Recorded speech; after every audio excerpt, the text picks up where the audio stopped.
ڕێز و سڵاوەوە بینەران و گوێگرانی خۆشەویستی تەلەڤیزیۆنی کۆمەڵا لەگەڵتاندام بۆ پێشکەشکردنی گەشتیاوڵەکانی ئەمڕۆ ڕۆژی سێشەممە سەرەتاش بە سەردێڕی چەند هەواڵێک دەست پێ دەکەین. ناڕزایەتی بەرهەڵگران سەبارەت بە جێگربوونی نرخی کرێیبار، ژەهراویبوونی 4 کرێکار لە ئەهواز، لە سێدارەدانی 2 کەسی تر لە خۆپیشاندەرانی مانگی بەفرامبار، شەپۆلێکی بەربڵاوی دەرکردن لە زانکۆکانی ئێران و هۆشداری بارەگای ناوەندی خاتمن ئەلەنبیا بە دانیشتوانی باکووری ئیسرائیل.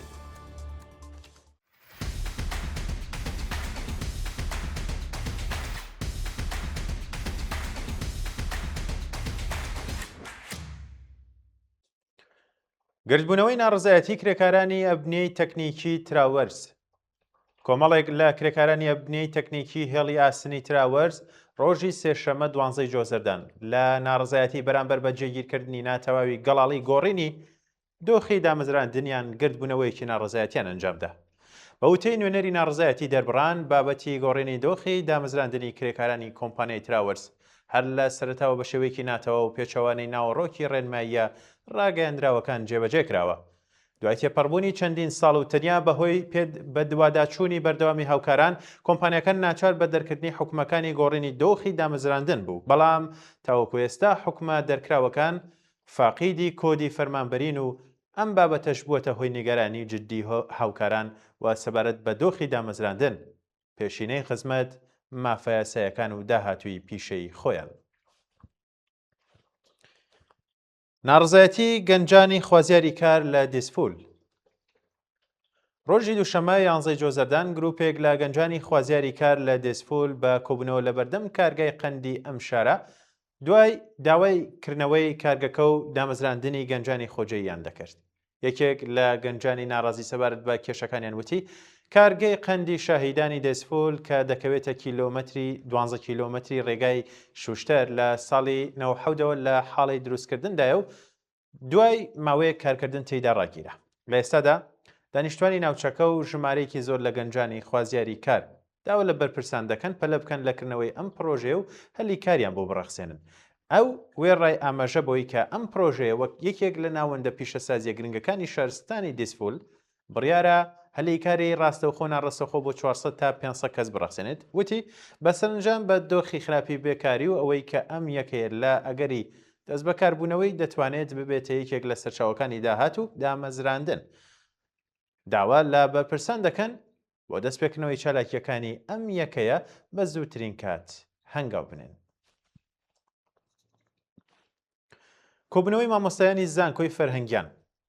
ڕۆژی دووشەمە 11 جۆزەردان بۆ دووەم ڕۆژی لەسەر یەک مامۆستایانی دەرکراوی زانکۆی فەرهەنگیان لە سەرانسەری وڵات کە بە شێوەیەکی نایاسایی لەسەر کار دەرکراون لە بەردەم وەزارەتی پەروەردە کۆبوونەوە.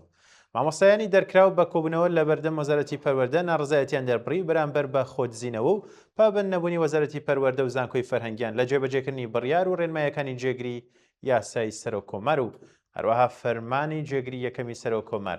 ئەوان باسییان لە ڕەفتاری نەشیاوی لەگەڵ مامۆستایانی دەرکراو کردو وتیان بەرپرسان لە جیاتی وەڵامدانەوە سەبارەت بە جێبەجێ نەکردنی یاسا بە ئەدەبیاتێکی زۆر نەشیا و سوکایەتی ئامێز قسە دەکەن.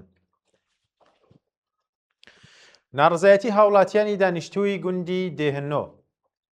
گروپێک لە هاوڵاتیانی دانیشتووی گوندی دێهنۆ سەر بە شارستانی دوورود ڕۆژی دووشەممە 11 جۆزەردان لە ناڕزایەتی بەرامبەر بە بەردەوامی پچڕانی ئەو لەو گوندە کۆبوونەوەیەکی ناڕزایەتیان ساز کرد.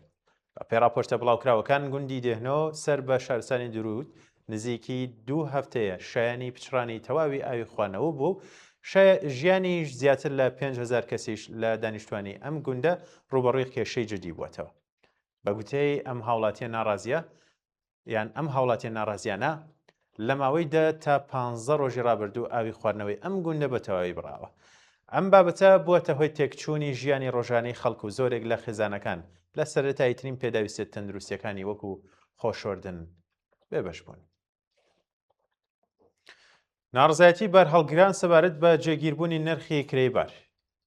ڕۆژی سێشەممە 12 جۆزەردان شۆفێرانی بارهەڵگر لە پارێزگا جیاجیایەکان ناڕزایەتیان دەبڕی بەرامبەر بە جێگیربوونی نرخی کرێیبار و زیادبوونی تێچووەکان لە سێمانگی یەکەمی ئەم ساڵدا.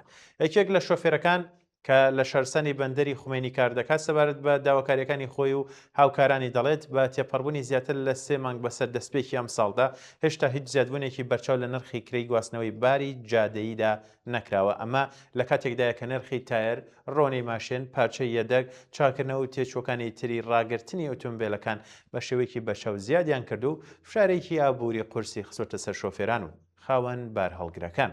بە گوتەی ئەم شۆفێرە پێشتریش زیادبوونی تێچووی تایر، ڕۆنی ماشێن و پارچەی یەدەگ هەمیشە یەکێک بووە لە کێشە سەرەکیەکانی ئەم چینە و نەبوونی هاوسەنگی لە نێوان تێچووەکان و کرێی ناڕزایەتی شۆفێرانی لێکەوتوتەوە. ژاراویبوونی 4 کرێکار لە ئەهواز. بەیانی ڕۆژی دووشەمە 11 جۆزەردان بەهۆی دزەکردنی مادەی پۆدری لە یەکێک لە پیشەسازیەکان لە ئەهواز 4 کرێکار ژەهراوی بوون.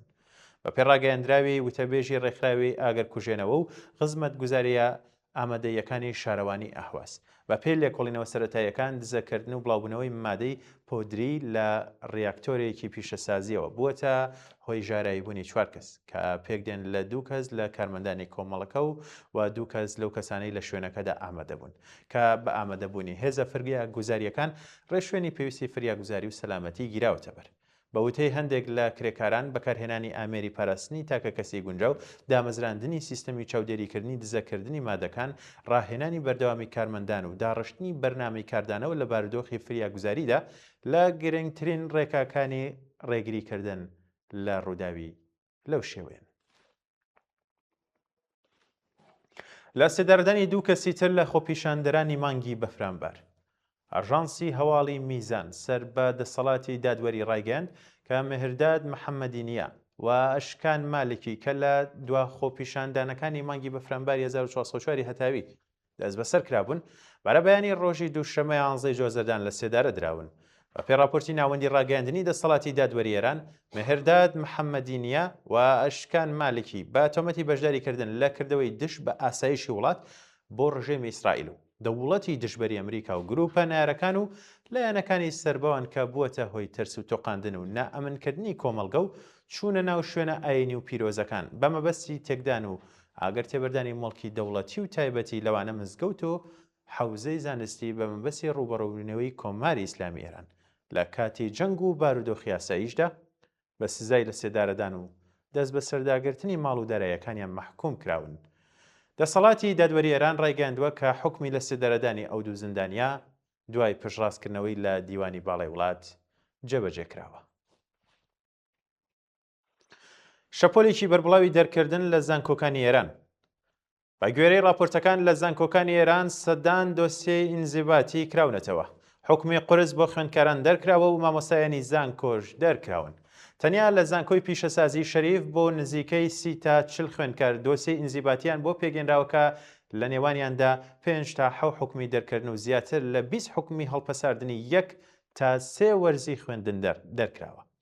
لە زانکۆی بەهەشتیش راپۆرتەکان ئەمەژە بۆ دەکەن کە سیستەمە پەروەردیەکان بۆ نزیکەی 20 تا 25 خوێندکار بەبێ هیچ ڕوونکردنەوەیەک داخراون. کارێکی کە بە وتەی خوێندکاران لە کردەوە تا بووەتە هۆی سنوورداکردنی دەستڕاگەیشتن بە خوێندن و تێکچوونی پرۆسی هەڵبژاردننی یەکەکان و تۆمارکردنی نمرەکان. هاوکات لە زانکۆی ئێرانیش باز لە پێکهێنانی 100 بۆ 200 دۆزەی ئینزیباتی و پێڕاگەیاندنی تۆمەتەکان بە شێوەی تەلەفۆنیان ناڕاستەوخۆ بۆ بەشێک لە خوێندکاران دەنێردرێت.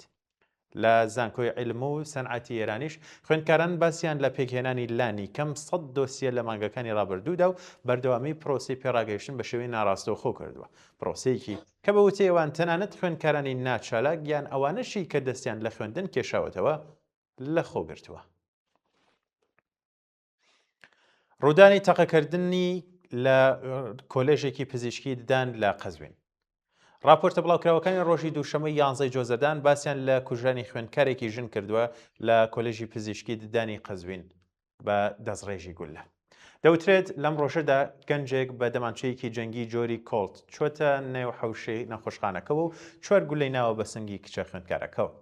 سەختی برینەکانی بەڕادەیەک بووە کە ناوبراو لە دەست بەجێ گیانی لەدەستداوە. بە وتەی شاید حاڵان بکوژەکە دەست بەجێ دوای ئەنجامدانی تاوانەکەی بە هەمان چەک کۆتایی بە ژیانی خۆی هێناوە.